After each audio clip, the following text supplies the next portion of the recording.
तो welcome again. आगे हम लोग फिर ब्रेक के बाद डिस्कस करने जर्नल एंट्रीज। ब्रेक के पहले भी हम लोग जर्नल एंट्रीज डिस्कस कर रहे थे, क्वेश्चन भी सॉल्व किया था हमने, लेकिन अभी हम लोग क्या करेंगे, ट्रांजैक्शनल बेस्ड जर्नल एंट्री करेंगे। अपने जितने भी ट्रांजैक्शन है ना, उन सारे के सारे ट्रांजैक्शन को कैटेगरीज में डिवाइड कर देते हैं, है ना, और सीखते हैं कि कैसे उनका जर्नल एंट्रीज पास करना रहेगा। जैसे कुछ कैश ट्रांजैक्शंस का जर्नल एंट्री सीखते हैं, फिर कुछ क्रेडिट ट्रांजैक्शन का जर्नल एंट्री सीखते हैं, फिर डिस्काउंट के साथ ट्रांजैक्शन का जर्नल एंट्री सीखेंगे, उसके बाद में फिर ऐसे ही बैड डेट के साथ सीखेंगे, ऐसे ही कैटेगरीज बना करके सीखेंगे, फिर उसके बाद उसका समराइजेशन करेंगे। बात समझ में आ रहा है? तो हम लोग इस तरीके से चलिए जर्नल एंट्री का कैटेगरीज बनाते हैं, बाद में हम लोग समराइज करेंगे लास्ट में, जब पूरा का पूरा हम लोग जर्नल एंट्रीज का कैटेगरी वाइज डिस्कशन कर लेंगे। ठीक है, ये इसलिए ज़रूरी है क्योंकि अगर आपने 11 में पढ़ा होगा या 12 में भी जो जर्नल एंट्रीज का एस्पेक्ट देखा होगा, तो उसको एक जगह समराइज़ करना भी ज़रूरी है ना, सो दैट कि हम लोग क्या करें उन सारे के सारे चीज़ को एक बार फिर से रिकलेक्ट कर ले, फिर से हम लोग अपने दिमाग में फिर से उसको ले करके आ जाएं, और उसके बाद आगे उसको हम लोग और भी फर्दर चैप्टर्स में यूज़ करते रहेंगे।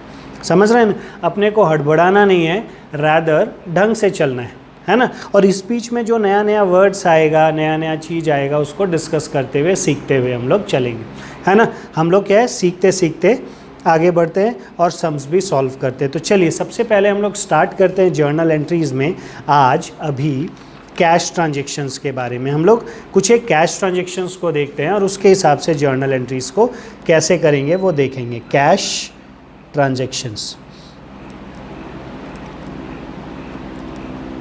तो बच्चों मेरे को बताओ कि कैश मतलब अकाउंटिंग में क्या? Yes, absolutely, cash plus bank transaction, है ना। कैश ट्रांजैक्शन भी और बैंक ट्रांजैक्शन। कैश मतलब हार्ड कैश में ट्रांजैक्शन, है ना। बैंक मतलब चेक के थ्रू ट्रांजैक्शन। एक और हम लोगों का चैप्टर है दैट इज़ कैश बुक, उसमें हम लोग सब कुछ पढ़ेंगे। चेक क्या होता है, ड्राफ्ट क्या होता है, एनईएफटी क्या है, आरटीजीएस क्या है, साथ ही साथ चेक क्लियरिंग क्या होता है, चेक प्रोसेसिंग क्या होता है ना, सब कुछ पढ़ेंगे।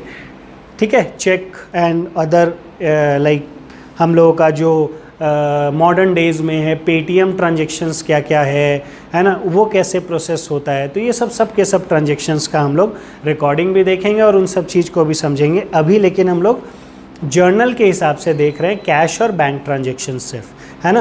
तो अगर हम बात करते हैं सबसे पहला कैश ट्रांजैक्शन के बारे में, तो जब भी कोई कैश ट्रांजैक्शन होगा तो या तो वो कैश में हो सकता है या फिर वो चेक के थ्रू हो सकता है, दैट मीन्स बैंक के थ्रू हो सकता है ना।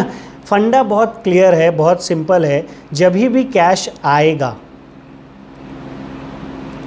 इनफ्लो, ठीक है, तो हम लोग क्या करेंगे, इसको डेबिट करेंगे।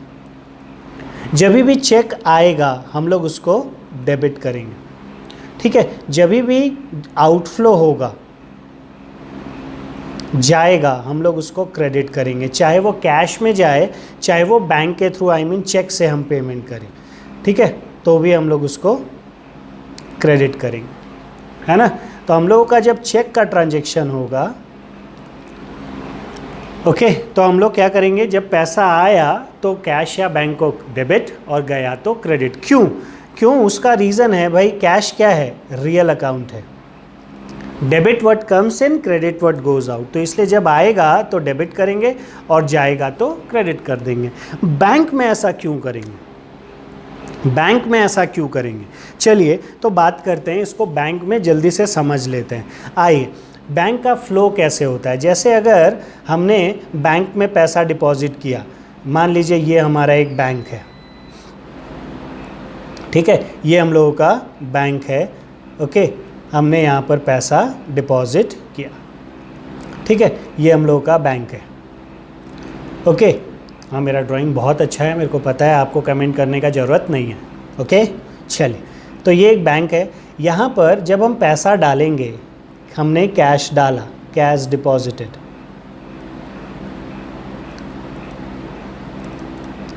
है ना, कैश डाला, तो बैंक मेरे से कैश ले लिया कि भाई लो, हम आपका पैसा रखते हैं अपने पास। तो हमने बैंक में जाकर के कैश जमा करा दिया। अब क्या है, बैंक मेरे बिहाफ में बहुत सारा फंक्शंस करेगा। मतलब बैंक मेरे बिहाफ में किसी को पैसा दे भी सकता है और मेरे बिहाफ में पैसा रिसीव भी कर सकता है। Is this clear? अगर मेरे को यहाँ से पैसा किसी को पे करना है, किसी को पैसा पे करना है, तो अब क्या है कि हम जाकर के बैंक को बोलेंगे नहीं कि भाई आप इसको पैसा दे दो, उसको पैसा दे दो। नहीं, जाकर के बोलने का ज़रूरत नहीं है, टेलीफोन करने का भी ज़रूरत नहीं है कि भाई मेरे बिहाफ में पैसा आप एक्स को दे दो, वाई को दे दो, ए को दे दो, बी को दे दो। नहीं बोलना है, किसी को भी नहीं बोलना है। आपको क्या है, इधर से जब आप पेमेंट करेंगे तो आपको किसी को नहीं बोलना है कि बैंक में जाकर के नहीं बोलना है इसको दे दो, उसको दे दो। सिंपली आपको क्या करना है, एक छोटा सा चेक काट करके बैंक को इन्फॉर्म करना है।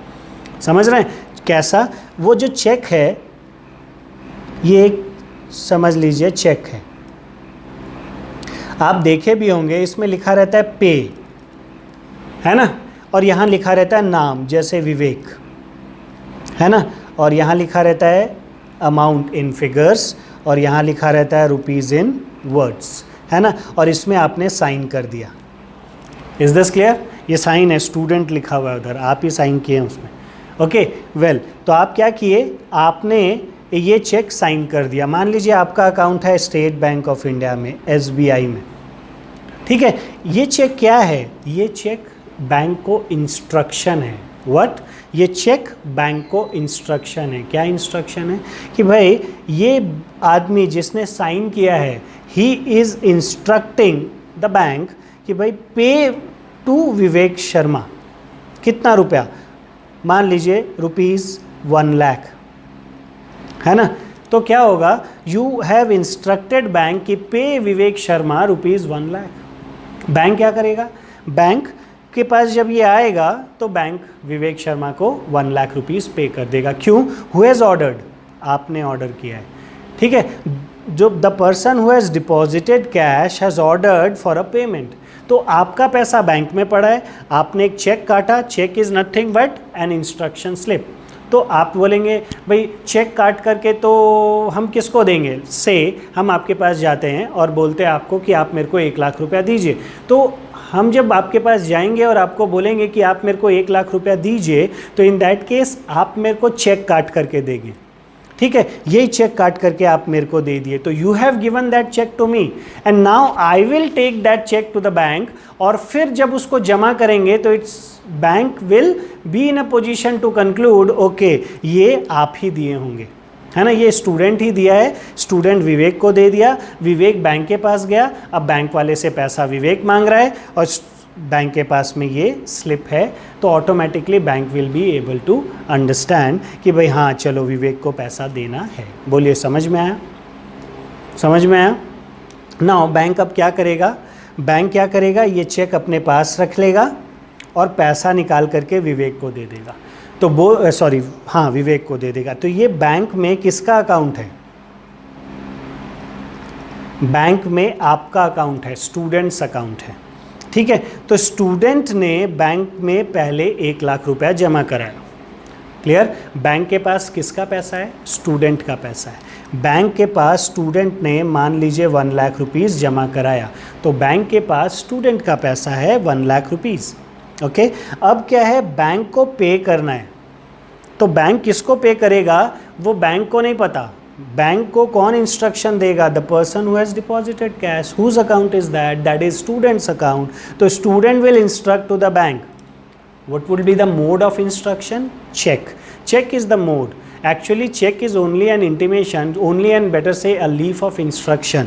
तो क्या होगा, स्टूडेंट ने एक चेक काटा, चेक काट करके विवेक को दे दिया, विवेक वो चेक लेकर के बैंक के पास जाता है और बैंक के पास इंस्ट्रक्शन पर पहुंच गया क्या कि भाई स्टूडेंट ने इन्फॉर्म किया है कि उसके अकाउंट से 1 लाख रुपीज़ निकालो और विवेक को दे दो. Is this clear? तो who has given money? Bank has given money, है ना. From where? From the account. Why? Because the account holder has instructed, है ना. तो अकाउंट होल्डर ने कहा तो बैंक ने उसी का पैसा दे दिया. तो यहाँ पैसा कौन जमा कराया था? स्टूडेंट. तो उसका पैसा है, वो जो बोलेगा बैंक को करना पड़ेगा. बात मेरा समझ में आया? तो बैंक क्या करेगा, जो भी पैसा है यहाँ पर उसको जैसे जैसे स्टूडेंट बोलेगा वैसे वैसे उसको फॉलो करना होगा. बात समझ में आया? तो बोलिए अगर समझ लीजिए ये आप है, ठीक है, ये आप है, ये बैंक है और ये विवेक है। स्टूडेंट का पैसा मतलब आपका पैसा किसके पास पड़ा है? बैंक के पास 1 लाख रुपया पड़ा है ना। स्टूडेंट अगर बैंक को इंस्ट्रक्शन देता है कि आप ये पैसा किसको दे दो? विवेक को दे दो, तो in that case from the point of view of student, who is the giver? Bank is the giver. ठीक है, बैंक ने पैसा दिया किसको? स्टूडेंट को, तो who is the receiver? Sorry, bank ने पैसा दिया किसको? विवेक को, तो who is the receiver? Vivek is the receiver, है ना। तो यहां पर क्या है? Bank is the giver and Vivek is the receiver. तो क्या होगा बताइए? तो बैंक गिवर है, डेबिट द रिसीवर होता है और क्रेडिट द गिवर होता है। तो बैंक पैसा दे रहा है, क्यों दे रहा है? क्योंकि आपने चेक काट करके दिया। तो जैसे ही कोई भी पेमेंट ऐसा बोलेगा कि चेक काट करके हम पैसा दे रहे हैं किसी को, तो वो पैसा मेरे बिहाफ में कौन देगा? बैंक देगा। क्यों देगा? क्योंकि मेरा पैसा पड़ा है कहाँ पे? बैंक में। इसीलिए क्या है? Bank is the giver. ठीक है, तो मेरे भी बिहाफ में bank is the giver and Vivek is the receiver. तो बताइए हम किसको डेबिट करें और किसको क्रेडिट करें? तो I will be debiting the receiver, इसको हम डेबिट करेंगे और बैंक को हम क्या करेंगे? क्रेडिट करेंगे। हम क्या एंट्री पास कर देंगे? हम एंट्री पास करेंगे Vivek account debit to bank account ₹1 lakh, ₹1 lakh. समझ रहे हैं? तो हमने बैंक को क्या किया? क्रेडिट कर दिया। क्यों क्रेडिट किया? Bank is the giver, personal account है और गिवर। तो बोलिए यहाँ पर आउटफ्लो जब भी होगा तो क्रेडिट करेंगे। बात समझ में आया, है ना। बैंक को क्यों क्रेडिट करेंगे, ये बात समझ में आया, लॉजिकली समझ में आया। नहीं समझ में आएगा तो प्लीज़ मेरे बच्चों, आप लोग को व्हाट्सएप नंबर मैंने दिया है, डाउट रेस करो, हम लोग फिर से डिस्कस करेंगे। ये मत सोचना ये छोटा सा चीज़ है, बड़ा सा चीज़ है। कन्फ्यूज़न तो कन्फ्यूज़न होता है, कभी भी ऐसा मेरा कितना बार हुआ है, कुछ कितना चीज़ नहीं समझ में आया है, समझ रहे? तो उस केस में हम लोग कुछ समझना है तो तुरंत में समझना है, तो आगे जल्दी बढ़ेंगे, नहीं तो फिर अटके रह जाएंगे। इसीलिए पूछो और पूछ करके उसको आप क्लियर करो। Got it? चलिए, तो मेरे ख्याल से समझ में आया। चेक हम किसी को देंगे तो हम उसको क्रेडिट करेंगे। आइए अब हम समझ लेते हैं कि अगर चेक हम रिसीव करेंगे तो डेबिट क्यों करेंगे। तो बताइए, हम चेक रिसीव किए। Now from the point of view of, earlier we were discussing from the point of view of students, है ना। पहले हम लोग स्टूडेंट के पॉइंट ऑफ व्यू से देख रहे थे, अब हम लोग किसके पॉइंट ऑफ व्यू से देखेंगे? अब हम लोग विवेक के पॉइंट ऑफ व्यू से देखेंगे। किसके पॉइंट ऑफ व्यू से? विवेक के पॉइंट ऑफ व्यू से। कौन है ये विवेक? पता नहीं होगा कोई ऐसा वैसा आदमी, छोड़िए ना, एग्जाम्पल है, क्या फ़र्क पड़ता है, ऐसे भी नाम में तो खैर। चलिए, तो now the thing is watch from the view point of Vivek. Now Vivek has received a check. किससे? स्टूडेंट से। स्टूडेंट ने चेक किसको दिया? विवेक को। अभी सिर्फ विवेक के पॉइंट ऑफ व्यू से देखें। विवेक क्या करेगा? विवेक देखेगा स्टूडेंट को एंड बैंक को। अग्री? विवेक देखेगा स्टूडेंट को और बैंक को। अग्री? विवेक देख रहा है कि भाई उसने चेक लिया किससे? स्टूडेंट से। तो who is the giver? Who is giving the cheque? Now student is the giver, है ना। And now Vivek will be depositing the cheque into his bank account, isn't it? Vivek वो चेक लेगा स्टूडेंट से, लिया और अपने बैंक अकाउंट में जमा करा दिया। Who is the receiver? Bank is the receiver. बोलिए, समझ में आ रहा है? हाँ, हम लोग जब विवेक के बुक में एंट्री पास करेंगे तो विवेक अपने स्टूडेंट से चेक लिया और चेक लेकर के किसके पास जमा करा दिया? बैंक में। तो बैंक इज द रिसीवर, है ना। आप बोलेंगे sir bank is the receiver of check. Yes, bank is the receiver of check. Now bank will get money on my behalf, है ना, I mean Vivek's behalf. On behalf of mister Vivek, now bank will receive money and on now student has issued check, his bank, किसका बैंक? Student का bank will make payment to my bank, isn't it? जब हम check लिए student से, तो student तो मेरे को चेक दे दिया, now I will deposit that check to into my bank account, तो now my bank will receive money किससे? From the students bank. तो स्टूडेंट का बैंक किसको पैसा दे देगा? मान लीजिए मेरा bank is Punjab national Bank, student का बैंक वाज SBI, मेरा bank is Punjab national Bank. Now I will receive cheque from the student, I will receive cheque from the student of SBI, है ना, check will be of SBI, है ना, SBI का check student मेरे को दिया, है ना, हम का क्या करेंगे, अपने पंजाब नेशनल बैंक में जा कर के उसको जमा करा देंगे। पंजाब नेशनल बैंक SBI से पैसा मांगेगा और पैसा मांग करके अपने पास ले लेगा, है ना, इसको हम लोग बोलते हैं क्लियरिंग प्रोसेस, है ना। ये हम लोग बहुत अच्छा से पढ़ेंगे बैंक वाले चैप्टर में, कैश बुक में एग्जॉस्टिव एग्जाम्पल के साथ देखेंगे, बट अभी बस ऊपरा ऊपरी समझिए, सो दैट हम डेबिट क्रेडिट कम से कम कर सके और उसका लॉजिक समझ सके। नाउ अगेन रिपीटिंग, जब स्टूडेंट चेक देगा विवेक को, तो विवेक रिसीव करेगा चेक, है ना, और विवेक रिसीव करके फिर कहाँ पर डाल देगा उसको? बैंक को। कौन से बैंक को? पंजाब नेशनल बैंक को। पंजाब नेशनल बैंक क्या करेगा? पंजाब नेशनल बैंक चला जाएगा किसके पास? स्टेट बैंक ऑफ इंडिया के पास। वो बोलेगा भाई देखो ये चेक आया है तुम्हारा, मेरे को पैसा दो। स्टेट बैंक ऑफ इंडिया देखेगा चेक, हाँ, ऑन बिहाफ ऑफ स्टूडेंट, क्योंकि स्टूडेंट ने पैसा जमा कराया है ना, ये SBI, है ना, स्टूडेंट ने पैसा जमा कराया है, स्टूडेंट ने इंस्ट्रक्शन दिया है इस चेक में, SBI पैसा निकालेगा और निकाल करके किसको दे देगा? पंजाब नेशनल बैंक को। और पंजाब नेशनल बैंक किसके पास आ जाएगा? फिर से अपने पास आ करके विवेक के अकाउंट में वो पैसा जमा करा देगा। तो नाउ बताइए कैश किसको मिला? विवेक के लिए कैश पंजाब नेशनल बैंक को मिला। On behalf of Vivek cash has been received by Punjab national Bank. तो पंजाब नेशनल बैंक ने कैश रिसीव किया, तो बताइए रिसीवर कौन है?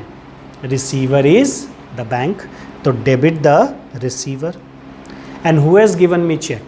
Student has given me check, तो क्रेडिट द गिवन, है ना। तो हमने जा करके बैंक में पैसा चेक जमा करा दिया, तो bank is the receiver.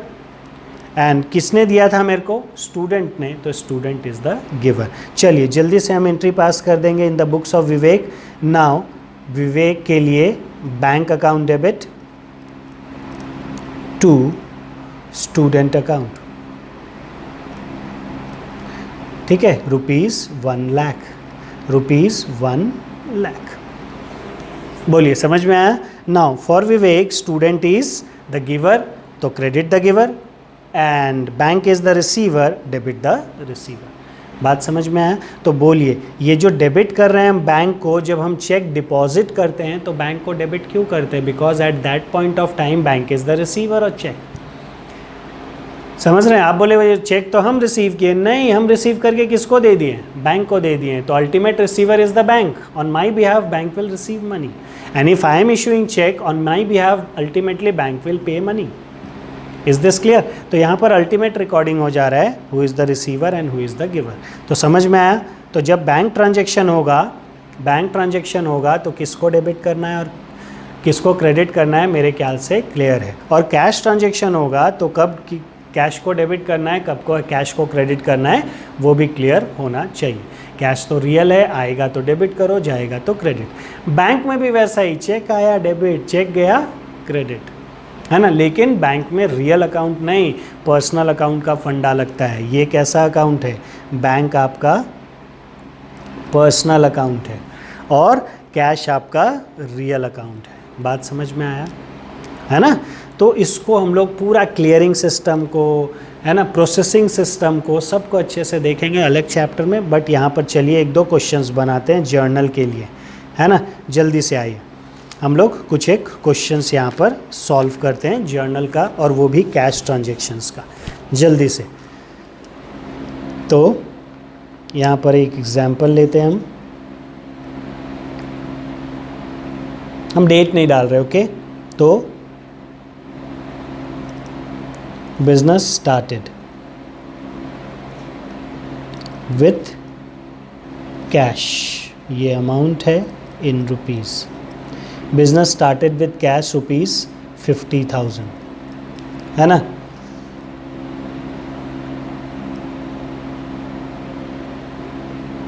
Deposited into bank ₹20,000.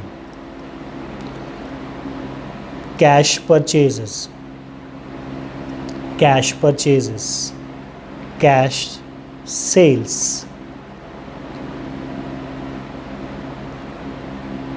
फिर goods sold and received, cheque. ओ भाई इधर पैसे भी तो लिखोगे, तो कैश परचेजेज है मान लीजिए 15,000 का, कैश सेल्स है मान लीजिए 9,000 का, and goods sold and receive check ये है मान लीजिए 18,000 का. Okay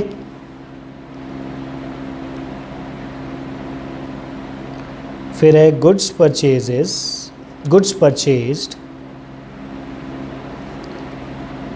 and paid by check.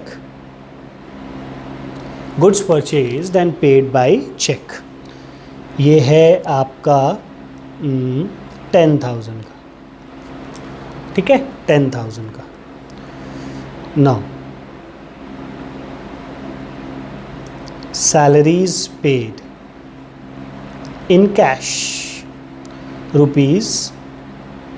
₹5,000. Rent paid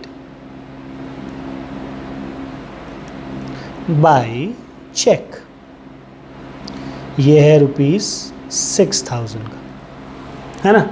चलिए इतना सारा ट्रांजैक्शन है, कुछ चेक से है और कुछ कैश में है ना. मेरे ख्याल से आप लिख लिए होंगे, नहीं लिखे तो भाई जब मन करे पॉज कर दो और लिख लो आराम से, क्या दिक्कत है ना. ज़्यादा कुछ नहीं है, इधर टीचर भाव नहीं मार सकता जल्दी करो, ज़्यादा करेगा ना पॉज करो आराम से लिख लो.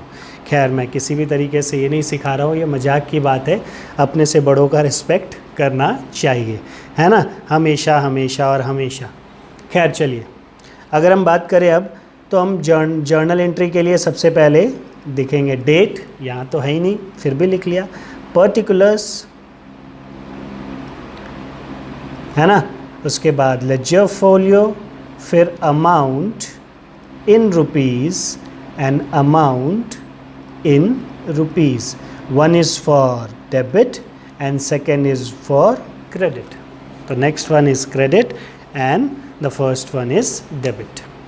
ठीक है चलिए तो हम लोग एक एक करके जितना भी ट्रांजेक्शन्स हैं उन सारे के सारे ट्रांजेक्शन्स को यहाँ पर चलिए ना सीरियल नंबर दे देते. 1 2 3 4 5 6 7 and 8 ट्रांजेक्शन्स आर देयर. जल्दी इसको करके हम लोग यहाँ रिकॉर्ड कर लेते हैं. आप तो बोलेंगे तो बहुत इजी है तुरंत कर देंगे, तो मेरे से भी पहले कर लो आप. चलिए business started with cash. Business के पास कैश आया और किसने दिया, मालिक ने दिया. तो क्या एंट्री पास करेंगे, first journal entry.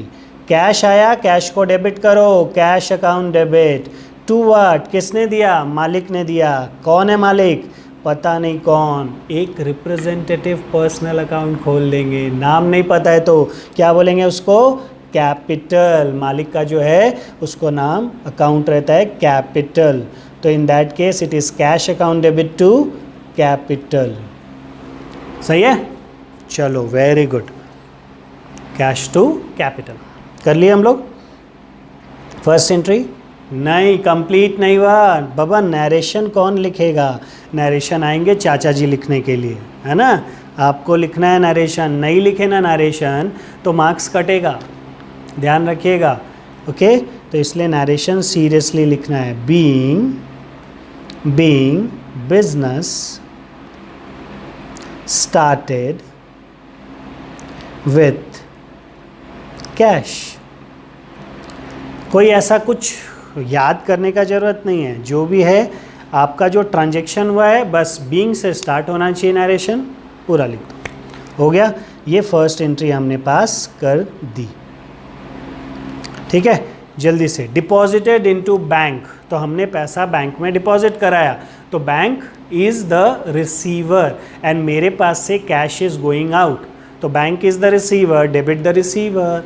Personal account bank है, उसको डेबिट कर दो, bank account debit.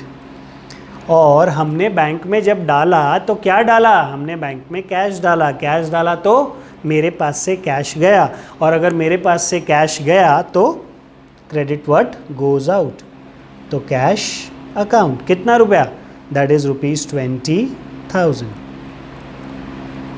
That is ₹20,000। क्या नरेशन लिखेंगे, नरेशन हम लोग लिखेंगे बीइंग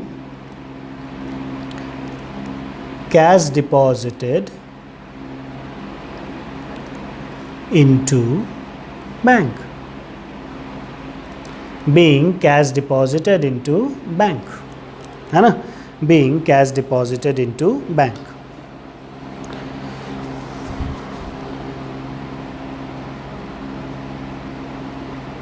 हो गया, चलिए third cash purchases, cash purchases, purchases purchases purchases क्या है, रियल अकाउंट। तो जब परचेज करेंगे तो क्या होगा, गुड्स आएगा हमारे पास और क्या जाएगा, कैश जाएगा। कैश भी तो रियल अकाउंट है, क्या करेंगे हम एंट्री पास करेंगे, दैट इज हम लोगों का purchases account debit, purchases account debit to what, to हमारे पास से क्या जाएगा, कैश, टू कैश अकाउंट, कितना रुपया, 15,000, 15,000। Being goods purchased for cash, being goods purchased for cash, है ना, हमने गुड्स खरीद लिया कैश देकर, ओके।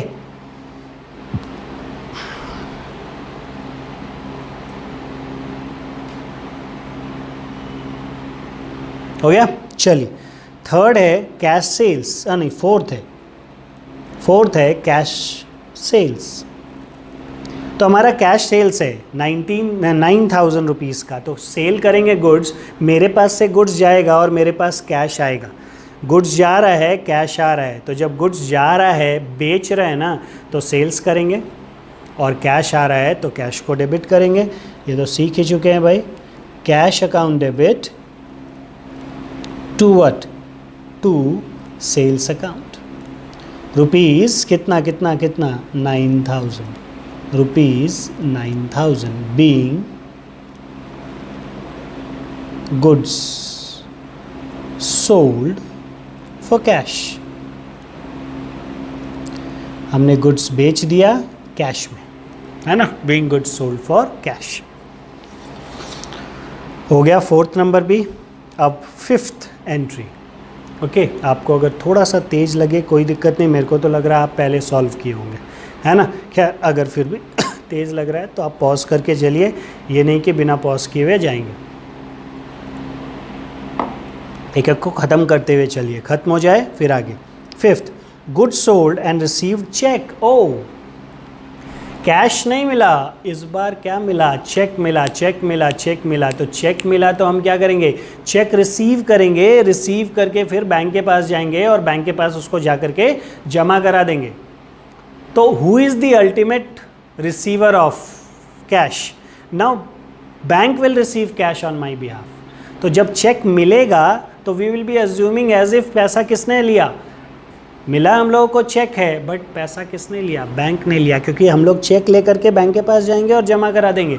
जब बैंक के पास जा करके जमा कराएंगे तो bank will ultimately receive cash, समझ रहे हैं। तो उस केस में क्या होगा, जब चेक आएगा तो बैंक को डेबिट करेंगे, bank account debit to what, to हमने सेल्स किया है तो to sales account.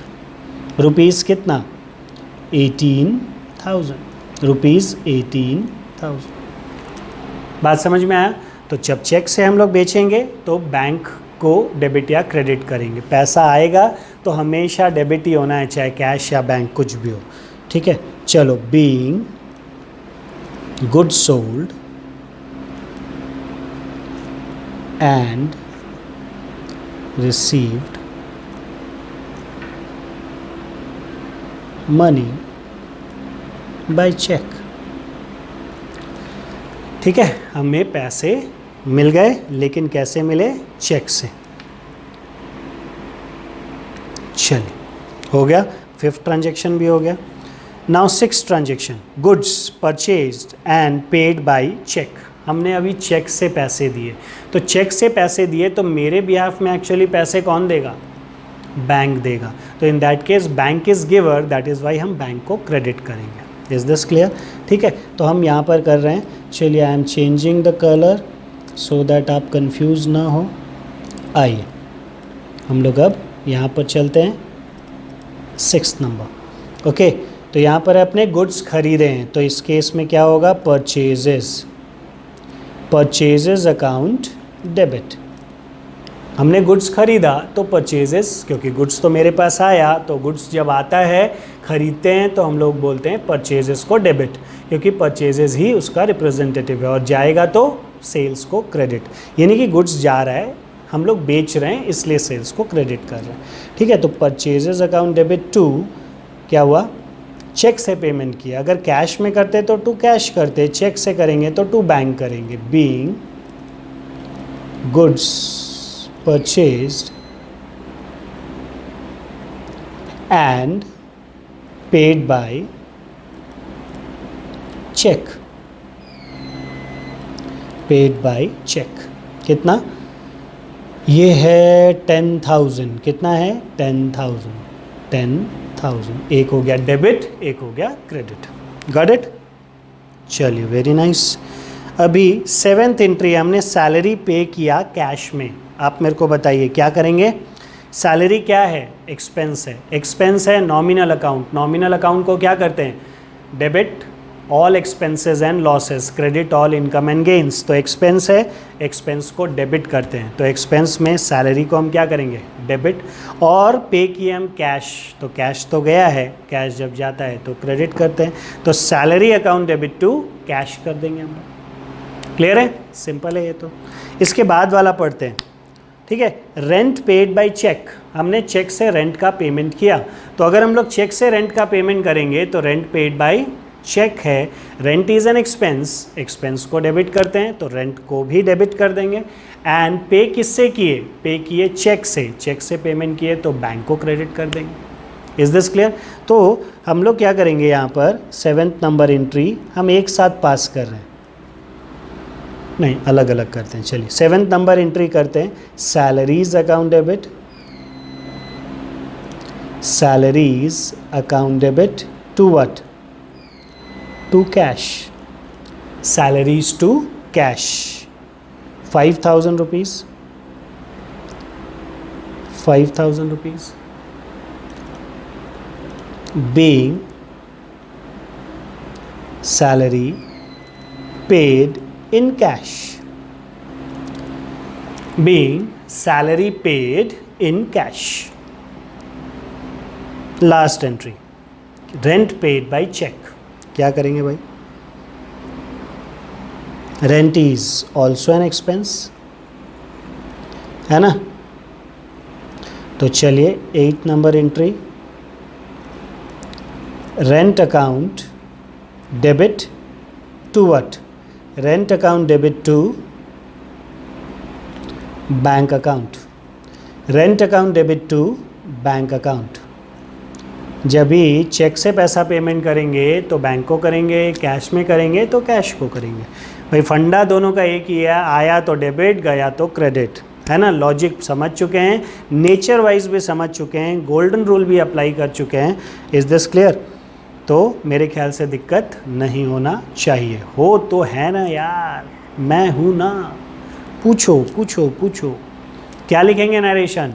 Being salary pay rent paid by cheque. मेरे पास उधर जगह नहीं है, आप लिख लो being rent paid by cheque. हो गया? तो चलिए, ये सब था हमारा कैश ट्रांजैक्शंस, है ना? तो हम लोगों ने कैश ट्रांजैक्शंस को रिकॉर्ड किया। कैश आएगा तो डेबिट, जाएगा तो क्रेडिट। बैंक से चेक आएगा तो डेबिट, जाएगा तो क्रेडिट। फंडा एकदम प्लेन एंड सिंपल। बाकी का दूसरे काउंटर में आप दूसरा अकाउंट डाल दो। Is this clear? चलो, तो ये था हमारा कैसा ट्रांजेक्शन, कैश रिलेटेड ट्रांजेक्शन्स जिसको हमने देखा। अभी हम क्या करेंगे, हम लोग क्रेडिट रिलेटेड ट्रांजेक्शन्स देखेंगे कुछ एक। Credit related transaction, yes, credit related transaction का मतलब हुआ कि भाई हम लोग देखेंगे ट्रांजेक्शन्स उधार क्रेडिट ट्रांजेक्शन्स।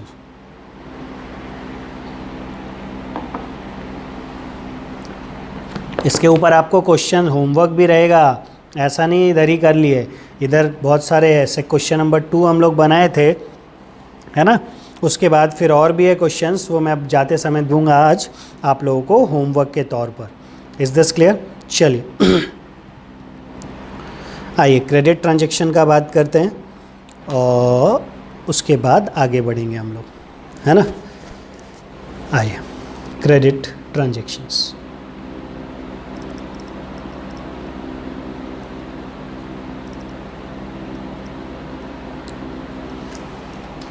है ना, ऐसे ही हम लोग का ये सेकेंड कैटेगरी है, सेकेंड इसमें लिख दीजिए तो टोटल मेरे को भी याद रहेगा। एक्चुअली क्या है कि टोटल मिला करके 11 कैटेगरीज हम लोग का होगा। एक्चुअली मेरा वहाँ थोड़ा मैग्नेटिक इशू है इसलिए नहीं हो रहा है, वो 2 है, पॉइंट नंबर 2, और इसके पहले था पॉइंट नंबर 1। ओके, ये सब हम लोगों का क्या था, कैश रिलेटेड ट्रांजेक्शन्स। ठीक है, ये हमारा क्या है, कैश रिलेटेड ट्रांजेक्शन। तो मेरे ख्याल से एक चीज़ तो मैं बोलना आप लोगों को भूल ही गया, आप तो मेरा बहुत सुनते हैं, है ना। एक चीज़ तो मैं बोलना भूल गया कि जितना कुछ भी इधर लिखाते हैं ना, बोलना नहीं पड़ेगा मेरे को कि लिखो लिखो लिखो, आपको कंटिन्यूसली लिखते चलना है। Is this clear? जो भी चीज़ अपने यहाँ डिस्कस कर रहे हैं, लिखा रहे हैं, आप उसको लिखते चलो, सो दैट क्या होगा कि फिर बाद में आपको कैपिटलाइज हो जाएगा, बाद में सबका सब कुछ आपके पेपर में रहेगा, आपको दिक्कत नहीं होगा। अदरवाइज़ क्या है, बाद में फिर कंफ्यूज हो जाएंगे, कुछ भी चीज़ दिमाग से गायब होगा तो दिक्कत होगा। बात समझ रहे हैं? इसीलिए आप maximum cheese on the paper लिखो, ये हर सब्जेक्ट में करना चाहिए आपको। समझ रहे हैं? जो भी चीज़ पढ़ाया जा रहा है, जो उधर लिख रहे हैं बोर्ड में वो तो लिखो ही लिखो, बट उसके अलावा जो बोल भी रहे हैं उसमें जो जो चीज़ समझ में आ रहा है उस सबको लिखते जाओ। आपको लगता होगा अरे यार हाँ समझ में आ गया, अरे 2 दिन में भूल जाते हैं, हम लोग इंसान हैं ना। आज पता चला हम लोग इंसान हैं, समझ रहे हैं? तो इसीलिए भूल जाते हैं हम लोग, तो वहाँ कन्फ्यूज़न होगा आपको। इसीलिए ज़्यादा से ज़्यादा चीज़ लिखो और उसको रिवाइज़ करो, देखो कितना अच्छा से होगा। तो आप आ जाओ अब क्रेडिट ट्रांजेक्शन में। सेकंड पार्ट हम लोग के अभी का डिस्कशन का है क्रेडिट ट्रांजेक्शन, है ना। आज 3-4 देख लेंगे, टोटल मेरे को 11 लगभग देखना है, अलग अलग कैटेगरीज, है ना। तो इससे लगभग ट्रांजेक्शन्स जो हम लोग का इन जनरल ट्रांजेक्शन्स है वो लगभग कंप्लीट होगा, जिसका जर्नल एंट्रीज़, और उसके बाद फिर आप आराम से वो सारे क्वेश्चंस भी बना लोगे और मोर और लेस जर्नल एंट्रीज़ आपसे बनेगा भी, है ना। मोर और लेस, सब नहीं, सब बन जाएगा तब तो फिर आप सीए बन गए ना, फिर तो क्या है।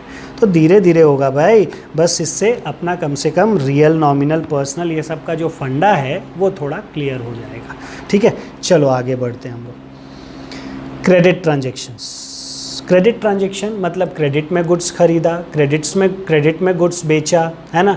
हम लोगों का सैलरी क्रेडिट में रह गया, तो फिर इन सबको हम लोग कैसे सेटल करेंगे वो हम लोग यहाँ पर देखते हैं। तो अभी चलिए क्रेडिट गुड्स परचेज देखते हैं और सेल्स देखते हैं, उसके बाद फिर हम लोग सैलरी ये सब अलग से देख लेंगे। आइए सबसे पहला एग्जाम्पल लीजिए।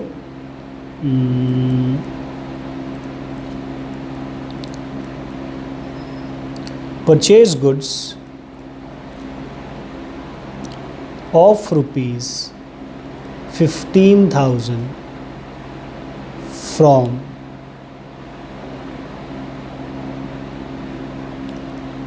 Rajiv. Sold goods to Sanjeev, ₹25,000.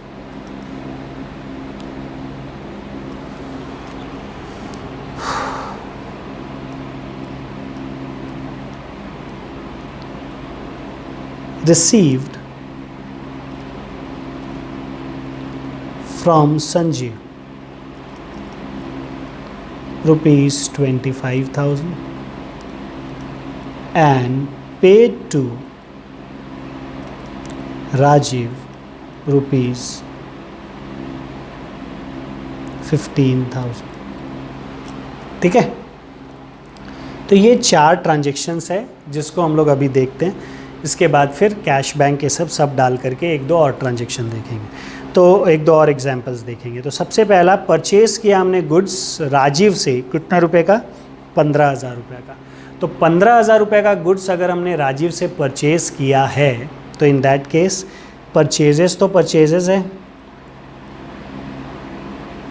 ना, परचेजेस होगा तो आ रहा है गुड्स हमारे पास, debit what comes in, purchases real account है, तो हम लोग एंट्री पास करेंगे purchases account debit to what, to cash, to bank. नहीं बाबा, राजीव लिखा हुआ है, जब भी नाम देगा तो हम लोग ये समझेंगे क्रेडिट में, लेकिन अगर यहाँ नाम के साथ लिख देता है, नाम के साथ राजीव फॉर कैश, तब फिर कैश ट्रांजेक्शन होता। अगर ये लिख देता purchase goods of ₹15,000 from Rajeev for cash, तो फिर वो कैश ट्रांजेक्शन होता। लेकिन यहाँ लिखा नहीं, सिर्फ नाम दे करके छोड़ दिया है, इसलिए ये कैश ट्रांजेक्शन नहीं है, रादर ये क्रेडिट ट्रांजेक्शन है। तो हम क्या बोलेंगे? परचेजेस अकाउंट डेबिट टू किससे खरीदे? राजीव। तो राजीव को क्रेडिट क्यों किए? हम लोग राजीव को क्रेडिट क्यों किए? Because Rajeev is the giver.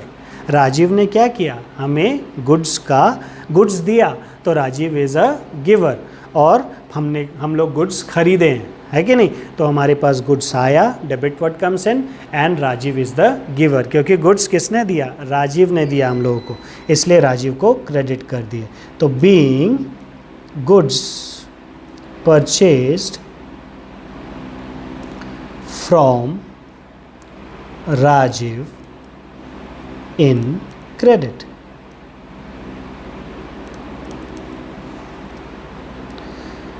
कितने रुपए का? 15,000 है ना। हम लोग एग्जाम्पल ही है इसलिए फॉर्मेट ये सब नहीं लिखे, ठीक है।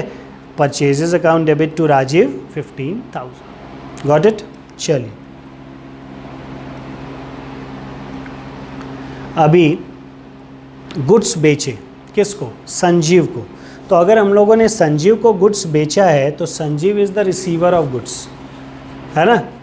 और उधर नाम लिखा हुआ है, नाम लिख दिया, कैश और बैंक नहीं बताया, तो इन दैट केस क्या होगा? हम लोग मानेंगे कि ये क्रेडिट ट्रांजेक्शन है, पैसे हमें नहीं मिले।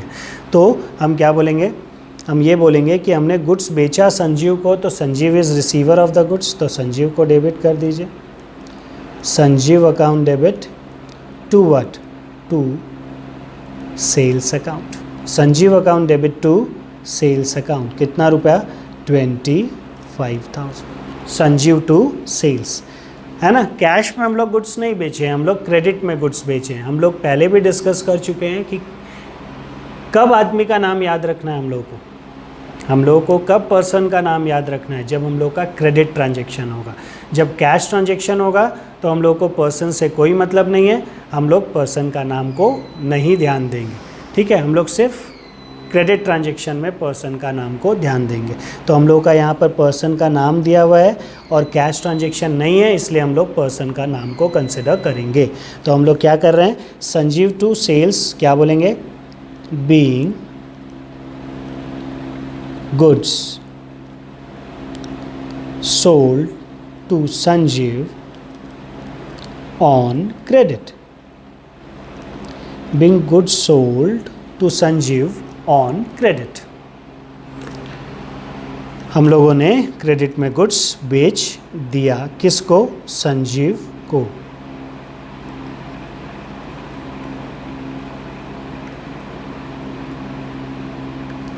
ठीक है ना।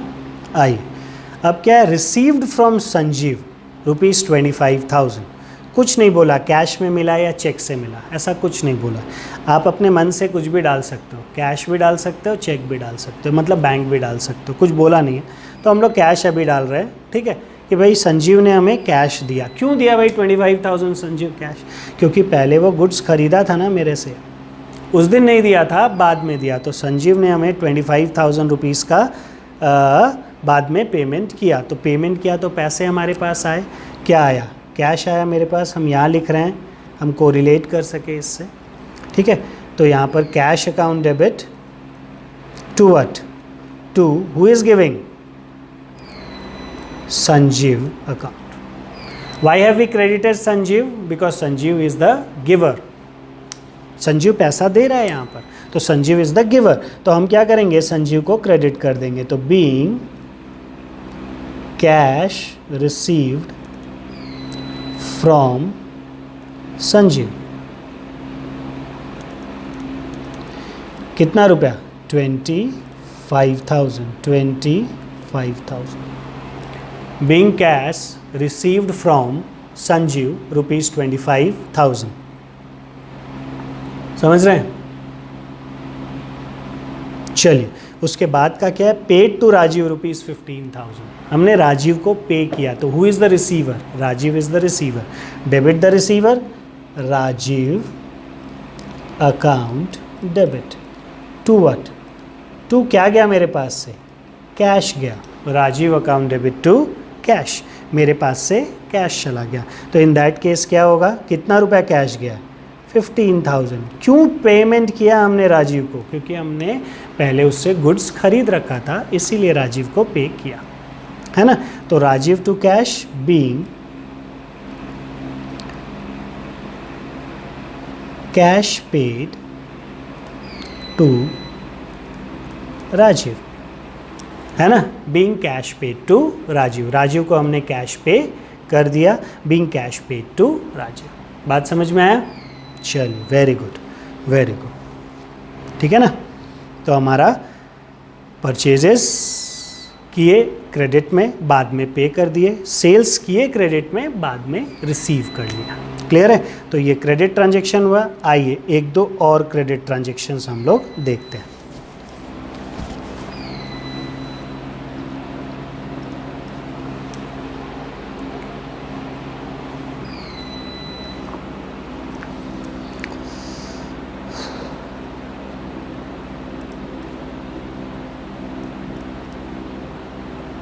Purchased goods of rupees 12,000 from Prakash. Purchased goods of rupees 12,000 from Prakash. ठीक है, सेकेंड जाते हैं। Sold goods for rupees 20,000 to विकास। तो गुड्स खरीदे प्रकाश से 12,000 का और विकास को बेच दिए 20,000 में, है ना। पैसे भी लेने हैं, पैसे भी देने हैं, ठीक है। कोई क्रोनोलॉजी नहीं है कि भाई पैसे कौन पहले मिलेगा या देंगे, कुछ भी हो सकता है, ठीक है। फिर भी हम यहाँ लेते हैं received cash rupees 15,000 and check of rupees 5,000. Received cash rupees 15,000 and check rupees 5,000. तो कैश हम लोग को 15,000 का मिल गया और चेक से 5,000 मिला। हमने पे भी करना है, तो पे करना है तो पेड टू, रिसीव किससे मिला बाबा, receive cash of rupees 15,000 and cheque of rupees 5,000 from Vikas,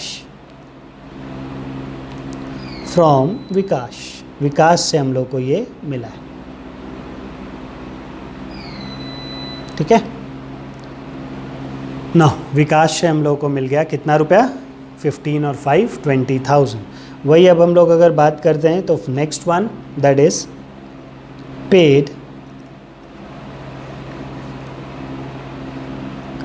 paid rupees 10,000 in cash and rupees 2,000 by check.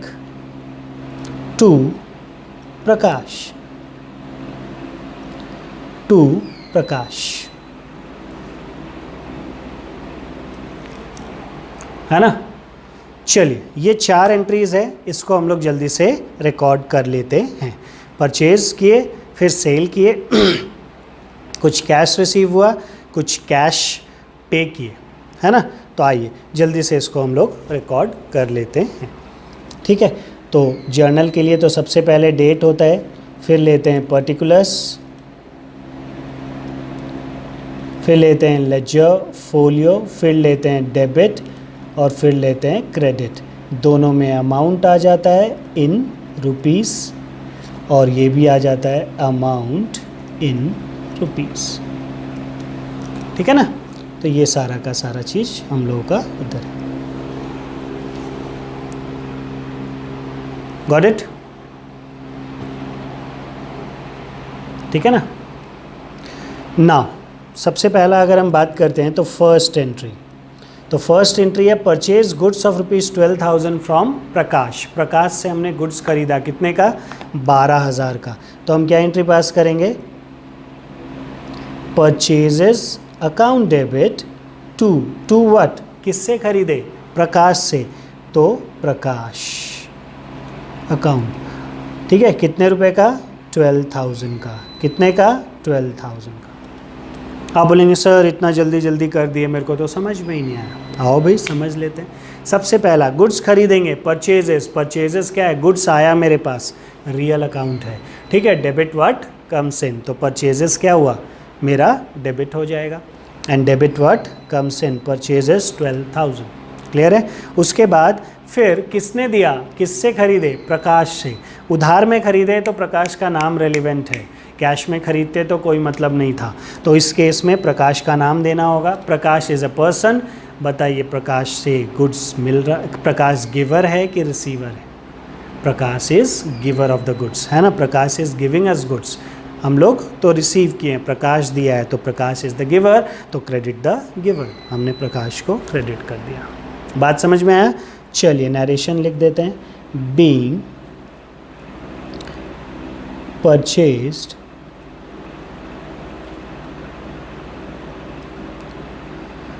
being goods purchased on credit, being goods purchased on credit, being goods purchased on credit। इतना भी लिखेंगे तो चलेगा, प्रकाश ऊपर दिख रहा है, नहीं लिखने का ज़रूरत है ना। चलिए being goods purchased on credit।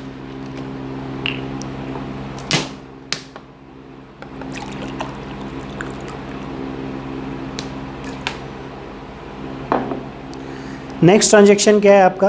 Sold goods for ₹20,000 to विकास। अब एक और दूसरा है, हमारा परचेजर, मतलब सेलर है हम, हमारा कोई परचेजर है। तो हमने गुड्स बेचा, किसको? विकास को। कितने का? 20,000 का। तो चलिए भेज देते हैं गुड्स। तो यहाँ पर विकास इज़ द रिसीवर। हम किसी को बेचेंगे तो सामने वाला पार्टी तो रिसीव करेगा उसको, तो विकास इज़ द रिसीवर। तो Vikas account debit to what? To, हमने सेल किया है, गुड्स बेचा है, तो टू सेल्स अकाउंट। ठीक है, कितने रुपए का? 20,000 का। 20,000 का। तो being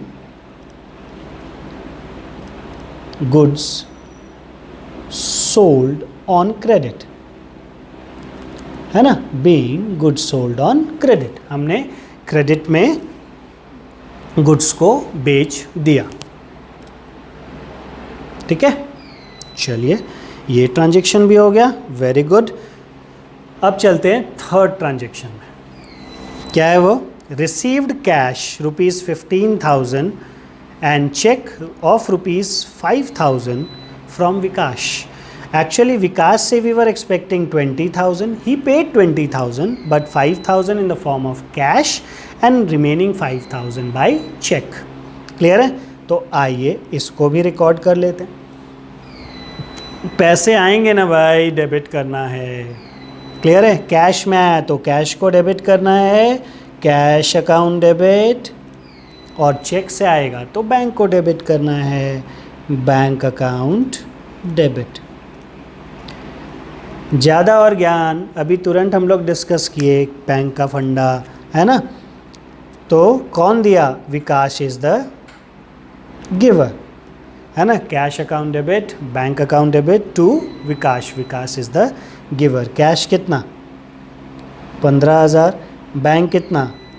5,000, and Vikas has paid 20,000। Vikas ने 15,000 कैश में दिया, तो what comes in? Cash comes in. तो जितना रुपए का कैश आया 15,000 हमने कैश बोल करके डाल दिया कि भाई 15,000 मेरे पास कैश आया। फिर बैंक से, बैंक में कितना गया होगा? चेक हमने जब बैंक में डाला 5,000, तो बैंक में 5,000 गया होगा, तो बैंक में 5,000 डाल दिया, तो we will say bank has receive 5,000, and Vikas तो है। क्लियर है? Vikas is the giver, both the things have been given by Vikas, तो विकास हैज़ बीन क्रेडिटेड।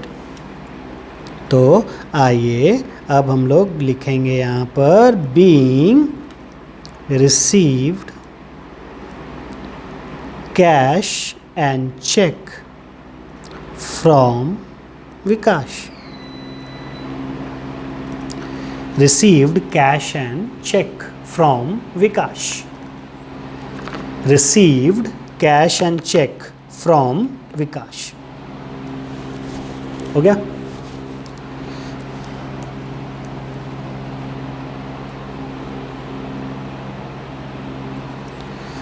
चलिए फोर्थ ट्रांजेक्शन। फोर्थ ट्रांजेक्शन क्या है? Pay 10,000 in cash and 2,000 by cheque to Prakash. अब हम लोग प्रकाश को पेमेंट कर रहे हैं, तो Prakash is the receiver, debit the receiver, Prakash account debit, Prakash को आप डेबिट कर दीजिए, Prakash account debit to what? जो मेरे पास से जा रहा है, कैश जा रहा है, तो टू कैश, ठीक है। और साथ ही साथ हम चेक से भी पेमेंट कर रहे हैं, तो बैंक पैसा देगा उसका, तो टू बैंक, है ना। कैश कितना दे रहे हैं? 10,000, चेक से कितना दे रहे हैं? 2,000। ओके, कैश दे रहे हैं 10,000, चेक से दे रहे हैं 2,000, तो टोटल मिला करके कितना? 12,000। तो Prakash account debit, Prakash has received 12,000 from us, 10,000 in the form of cash and 2,000 in the form of check, है ना। तो being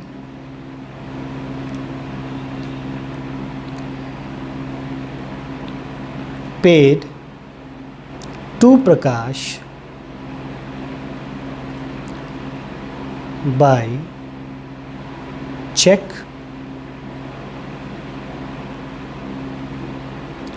and in cash।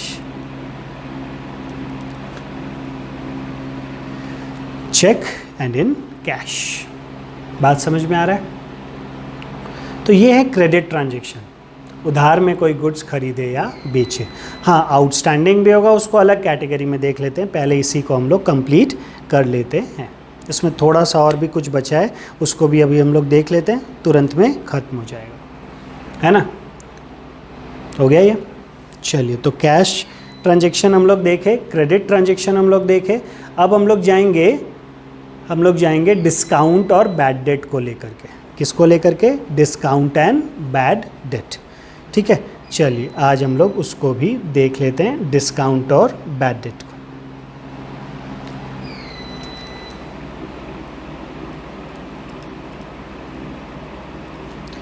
Discount and bad debt, ये क्रेडिट ट्रांजैक्शन से रिलेटेड है। मेरे ख्याल से ये थर्ड आइटम है जो हम लोग अभी डिस्कस करने वाले हैं। पहला कैश ट्रांजैक्शन देखा, दूसरा क्रेडिट ट्रांजैक्शन, अब डिस्काउंट एंड बैड डेट। ये रिलेटेड टू क्रेडिट ट्रांजैक्शन से। क्यों? देखिए, जब हम लोग गुड्स को खरीदते हैं और बेचते हैं, है ना, अगर कैश मिल गया तो फिर बैड डेट का कोई मतलब ही नहीं होगा, है ना। क्लियर? पूरा पैसा मिल गया तो डूबेगा क्या? बैड डेट मतलब पैसा डूब गया, मेरे को मिलना था लेकिन नहीं मिला, हम लोग डिस्कस किए थे इस पर्टिकुलर टर्मिनोलॉजी को शुरू वाले क्लास में, अकाउंट्स वाले में, है ना, अकाउंटिंग टर्मिनोलॉजी में।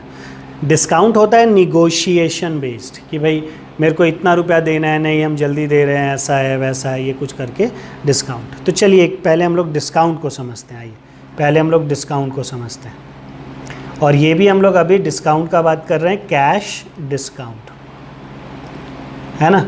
ये क्यों है, क्या है और कैसे दिया जाता है। ये निगोशिएशन बेस्ड होता है। जैसे हमने आपको गुड्स बेचा 10,000 रुपीज़ का, 20,000 का, या वॉट एवर अमाउंट इज़, तो हमने 20,000 का गुड्स आपको बेच दिया, वो भी क्रेडिट में। तो हम क्या एंट्री पास करेंगे, हमने मान लीजिए मुकेश को बेचा, तो Mukesh is the receiver, Mukesh account debit to sales account 20,000। हमने 20,000 का गुड्स किसको बेच दिया, क्रेडिट पर, मुकेश को बेच दिया क्रेडिट पर। तो 20,000 का गुड्स अगर हमने मुकेश को बेचा है क्रेडिट पर, तो इन दैट केस हमारे पास से तो गुड्स चला गया और किसके पास गया, मुकेश के पास। तो Mukesh is the receiver of goods, तो इसलिए हमने क्या किया, मुकेश को डेबिट कर दिया, डेबिट द रिसीवर। और सेल्स तो गुड्स हमारा जा रहा है, तो हमने सेल्स को क्रेडिट कर दिया। तो इन दैट केस मुकेश से मेरे को 20,000 चाहिए। मुकेश आया पेमेंट करने के लिए 10 दिन बाद, बोलता है सर 20,000 नहीं, मेरे को आप 19,000 रुपीज़ में हमको इसको सेटल करना है, आप प्लीज़ 19,000 में इस सारे के सारे अकाउंट को सेटल करवा दीजिए। ठीक है, तो अभी 19,000 में इस अकाउंट को सेटल करने का बात चल रहा है कि 19 में दे दीजिए, 19 में सेटल कर दीजिए। तो मुकेश 19,000 देने को तैयार है। मैं बोल रहा हूँ नहीं 19,000 नहीं, मेरे को तो 20 ही चाहिए। वो 19, 20, फिर धीरे धीरे निगोशिएट होते होते होते दोनों के बीच का आया 19,500 ले लो भाई, और इस अकाउंट को क्लोज करो। Is this clear. तो ये जो 20,000 रुपीज़ मेरे को मिलना था, उसमें से वो मेरे को 19,500 दे रहा है, तो 500 रुपीज़ क्या हो गया, ये 500 रुपीज़ आपका डिस्काउंट हो गया। समझ रहे हैं, ये 500 रुपीज़ आपका डिस्काउंट हो गया। तो ये जो डिस्काउंट है ये मेरे लिए एक्सपेंस हो गया। क्यों हो गया एक्सपेंस, रीज़न बीइंग कि भाई मेरे को मिलना था 20 की जगह 19,500 मिला, निगोशिएट करके मिला है, फाइनलाइज हुआ है, इसका मतलब हम लोग अग्री हुए हैं, इंटेंशनल है, इसीलिए क्या होगा, ये 500 रुपये का डिस्काउंट होगा। Is this clear.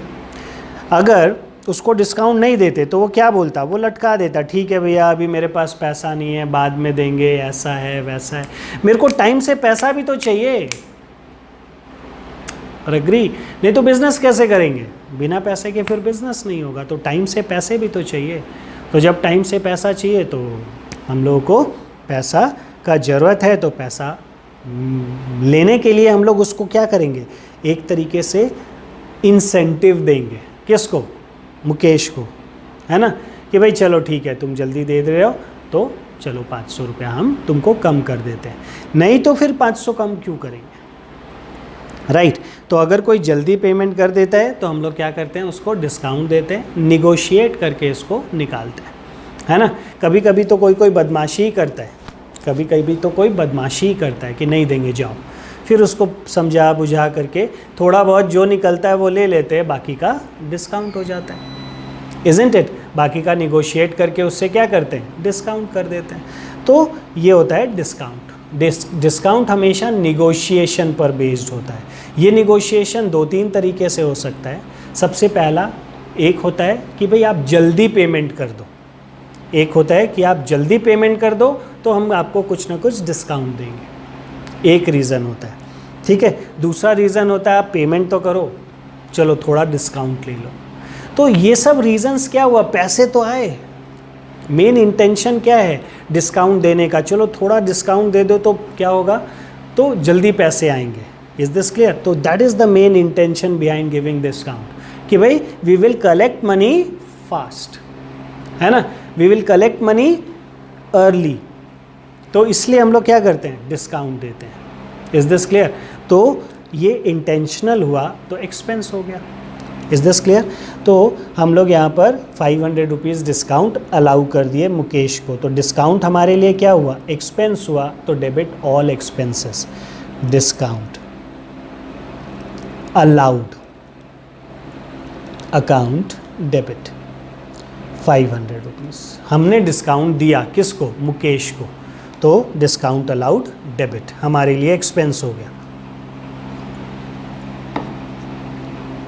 अब मुकेश हम लोगों को कितना रुपया दिया?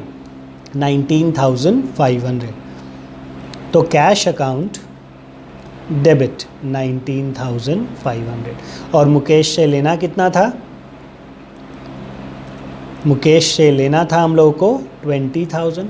Out of that 19,500 he has given in cash, और बाकी का क्या है? डिस्काउंट। Is this clear? तो ये हो गया डिस्काउंट। Got it? चलिए एक बार फिर से एक लिखते हैं, 2 मिनट में आप करके बताइएगा।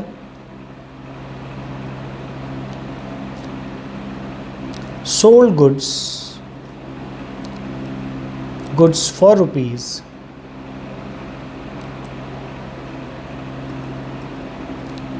15,000 to मधु। ठीक है, sold goods for rupees 15,000 to Madhu. C pays rupees 14,600 in full and final settlement. C pays rupees 14,600 in full and final settlement. ठीक है, तो क्या है यहाँ पर? हमने गुड्स बेचा किसको? हमने 15,000 रुपये का गुड्स बेचा मधु को, तो बट ऑब्वियस क्रेडिट में बेचा है, तो मधु इज़ द रिसीवर, तो Madhu account debit rupees 15,000। Madhu account debit 15,000 to what? To sales. Madhu account to sales 15,000। हमने गुड्स मधु को बेचा 15,000 रुपये का, तो Madhu account debit to sales हो गया 15,000। उसके बाद फिर क्या? फिर मधु ने हमें 14,600 रुपीज़ का पेमेंट किया, तो और वो भी full and final settlement. Full and final मतलब इसके बाद और कुछ भी नहीं देना है। इसका मतलब जो डिफरेंस होगा that should be treated as discount. वो जो डिफरेंस होगा उस डिफरेंस को आप क्या समझेंगे? डिस्काउंट समझेंगे। तो इन दैट केस हम लोगों ने डिस्काउंट दिया 400 का, तो हम लोगों के लिए ये डिस्काउंट अलाउड होगा। ओके, तो हम क्या करेंगे? हम लोग यहाँ पर करेंगे क्या? पैसे मिले कितने? कैश अकाउंट डेबिट, जो पैसा आया 14,600 पैसा आया है तो डेबिट करना ही है, और डिस्काउंट हमने अलाउ किया है, discount allowed account debit 400 to what? To किसने दिया है पैसा? मधु ने। मधु अकाउंट कितना? 15,000। बात समझ रहे हैं? तो मेरे ख्याल से समझ में आ रहा होगा डिस्काउंट अलाउड। ठीक है, तो डिस्काउंट हमारा एक एक्सपेंस है अगर हमने किसी को दिया है तो हम लोग एक्सपेंस को कंसिडर कर रहे हैं। नेक्स्ट हम लोग मूव करते हैं डिस्काउंट रिसीव्ड के बारे में। हमने अलाउ किया तो कोई को तो रिसीव हुआ होगा ना, उसको फ़ायदा हुआ कि नहीं? Check from the point of view of Mukesh, check from the point of view of Madhu. Actually Mukesh को 20,000 के जगह सिर्फ 19,500 देना पड़ा, 500 रुपया बच गया उसका। सेम उसी तरीके से अगर हम बात करें तो मधु है, मधु को 15,000 के जगह सिर्फ 14,600 देना पड़ा, 400 रुपीज़ बच गया उसका। तो उन दोनों को तो फ़ायदा हो गया, फ़ायदा क्रेडिट करते हैं, नुकसान या एक्सपेंस डेबिट करते हैं, फ़ायदा क्रेडिट करते हैं। तो हम लोग क्या करेंगे? आइए यहाँ पर आगे बढ़ते हैं, आइए आगे बढ़ते हैं। हम लोग यहाँ किसके लिए देखते हैं? मुकेश के लिए, और मधु के लिए। पहले मुकेश गुड्स, हम लोग बेचे हैं गुड्स तो मुकेश खरीदा होगा, है ना। हम लोग अगर गुड्स बेचे हैं तो मुकेश खरीदा होगा। मुकेश क्या एंट्री पास करेगा? Purchases account debit, purchases account debit. Mukesh खरीदा है गुड्स तो उसके पास गुड्स आया, debit what comes in to हम लोग कौन है? मान लीजिए विवेक, वो मुझसे गुड्स खरीदा, कितने रुपए का? 20,000। ठीक है, तो मुकेश ने गुड्स खरीदा, परचेजेस अकाउंट टू विवेक, वो विवेक से गुड्स खरीदा। अब अगर 20,000 का गुड्स खरीदा है तो इन दैट केस पे भी तो करेगा, लेकिन पे करने गया तो बंदा दिमाग लगाया, निगोशिएट किया और निगोशिएट करके सिर्फ 9,500 का पेमेंट किया। यही था ना? नहीं 19,500 का पेमेंट किया, है ना, और 500 रुपीज़ का डिस्काउंट ले लिया। तो चलिए अभी यहाँ पर हम लोग डिस्कस करते हैं परचेजेस अकाउंट टू विवेक। तो इन दैट केस क्या हुआ? अब पैसे मिलेंगे विवेक को, लेकिन पे कौन करेगा? मुकेश। किसके नज़र से देख रहे हैं? मुकेश के नज़र से। तो मुकेश पे कर रहा है ना, तो मुकेश के पास से पैसा गया तो मुकेश कैश को क्रेडिट कर देगा टू कैश अकाउंट, है ना। और किसको मिल रहा है पैसा? विवेक को। तो हु इज़ रिसीवर? विवेक। तो VIVEK। लो, इसको तो विवेक लिखना भी नहीं आता है। क्या आदमी है ये, बेवकूफ़ कहीं का, एक नंबर का बेवकूफ़ है यार, क्या फ़ायदा। विवेक अकाउंट डेबिट 20,000। तो विवेक को उसने 20,000, विवेक से उसने 20,000 का गुड्स खरीदा था, तो अब अकाउंट तो 20,000 का बना। तो 20 में उसने 19,500 दे दिया। तो इसके तरफ से आउटफ्लो कितना हुआ? इसके तरफ से आउटफ्लो सिर्फ 19,500 का हुआ। And to what? 500 रुपीज़ का इसको डिस्काउंट मिल गया, फ़ायदा हो गया। Credit all benefits income and gains, इसीलिए discount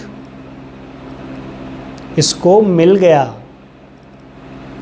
discount received account, discount received account को अपने क्या कर देंगे? क्रेडिट कर देंगे। क्यों? क्योंकि इसको डिस्काउंट मिल गया। समझ रहे हैं ना? इस बंदे को डिस्काउंट मिल गया, इसलिए डिस्काउंट को क्रेडिट कर देंगे। और उसको डिस्काउंट, विवेक ने डिस्काउंट दिया था, उसके लिए खर्च था, इसके लिए फ़ायदा हो गया। बात समझ में आया? चलिए नाउ मधु ने गुड्स परचेज किया था, तो परचेजेस अकाउंट डेबिट ₹15,000 का। किससे? विवेक से। विवेक अकाउंट 15,000। भाई आप मधु के नज़र से देखेंगे तो मधु के पास गुड्स आ रहा है। मधु को गुड्स कौन दे रहा है? मधु को गुड्स विवेक दे रहा है, तो विवेक इज़ द गिवर। मधु को गुड्स विवेक दे रहा है तो विवेक इज़ द गिवर, है ना। तो in that case Vivek credit. अब क्या? अब पेमेंट करना है तो मधु पेमेंट करेगी। तो इन दैट केस मधु किसको पेमेंट कर रही है? विवेक को। तो from the point of view of Madhu, Vivek is the receiver, debit the receiver.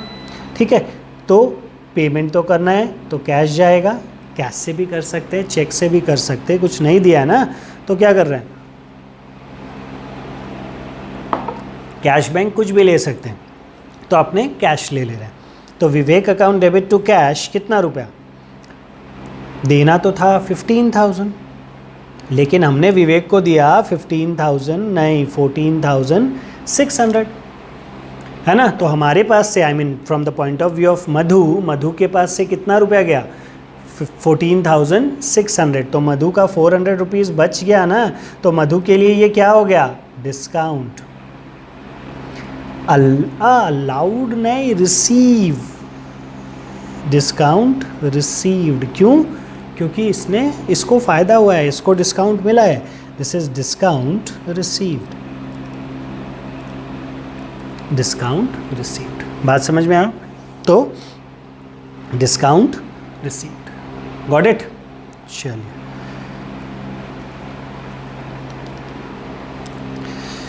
काम करते हैं, यही रुकते हैं आज। पहला वीडियो भी थोड़ा बड़ा हो गया था, इसीलिए आज हम लोग एक बार यही रुकते हैं। और भी बहुत सारा है, मैंने कहा ना 11 कैटेगरीज़ है मेरे नज़र में, जो कि बेसिक कैटेगरीज़ है, उसको हम लोग जर्नलाइज करेंगे, देखेंगे, है ना। मोस्ट प्रोबेबली हो सकता है अगले क्लास में भी हम लोग अच्छा खासा कैटेगरीज़ कवर कर लें, तो 1-2 क्लास में हम लोग का जर्नल एंट्रीज़ का बेसिक जितना भी एस्पेक्ट है वो हो जाएगा, है ना। तो घबराना नहीं है, चलेंगे अपने धीरे धीरे, लेकिन चलते रहेंगे मंजिल की ओर, रुकेंगे नहीं, थकेंगे नहीं, ठीक है। चलिए, आपके लिए मेरे पास क्वेश्चन है। क्वेश्चन नंबर 2 तो हमने बनाया था, क्वेश्चन नंबर 3 बनाइएगा, है ना। नहीं, क्वेश्चन नंबर 3 मत बनाइए, क्योंकि क्वेश्चन नंबर 3 में गुड्स रिटर्न है ना, सेल्स रिटर्न ये सब है, मत बनाइए 3। आप बनाइए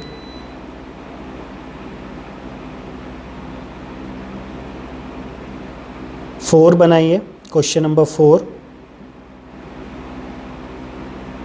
ठीक है ना। क्वेश्चन नंबर 4 बनाइए। क्वेश्चन नंबर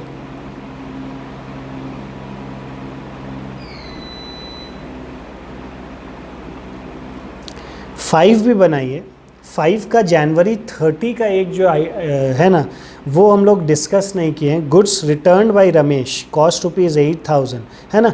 30 छोड़ दीजिएगा, वो 30 जनवरी का जो एक ट्रांजेक्शन है, बस उसको छोड़ दीजिएगा, बाकी आप और सब बनाइए। तो आप बनाइए कौन कौन सा, 4 और 5। 5 का सिर्फ लास्ट जो है जनवरी 30 का, वो छोड़ दीजिए, क्योंकि गुड्स रिटर्न, सेल्स रिटर्न ये सब हम लोग डिस्कस नहीं किए, अगले सेशन में करेंगे। बाकी आपका सबका सब कुछ बनेगा, ठीक है। आप बनाइए बढ़िया से, और हम लोग नेक्स्ट क्लास में मिलते हैं। ओके, चलिए, till then take care, bye bye. हाँ, पढ़ते रहिएगा और रिवाइज भी कीजिएगा अच्छे से सारे के सारे चीज़ों को, समझ रहे हैं ना। चलिए, see you again, bye bye, take care.